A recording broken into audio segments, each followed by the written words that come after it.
sakoma, čia ne mano reikalas, jam skauda, bet ne man, tai jo gyvenimas. Bet ar tikrai, ar galima taip lengvai atskirti savo širdį nuo kito žmogaus skausmo? Ar galime žiūrėti į kenčiantį žmogų ir likti abejingi? Svetimo skausmo nebūna, taip sakoma. Bet kiekviena ašara nukritusi ant žemės yra iš to paties šaltinio, žmogaus širdies. Ir visų mūsų širdis plaka tą pačią kalbą.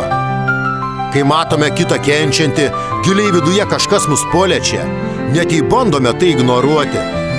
Skausmas turi ypatingą savybę, jis jungia, jis pažadina mūsų žmogiškumą, tylų, bet galingą. Dažnai lengviau nusisukti ir pasakyti, tai ne mano problema. Bet pasaulis jau per daug pasitraukė nuo vienybės, per dažnai pasirinko tylą vietoje atjautos ir kai vienas kenčia, iš tiesų kenčia pasaulis. Svetimo skausmo nebūna, ar ne taip?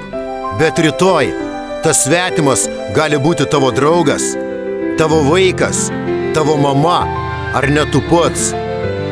Nereikia didelių žodžių ar didvyriškų poelgių, kartais užtenka žvilgsnio, rankos prisilietimo ar nuoširdaus aš esu šalia. Kartais užtenka vieno žmogaus, kuris supranta, kad skausmas niekada nebūna svetimas. Real Dreams.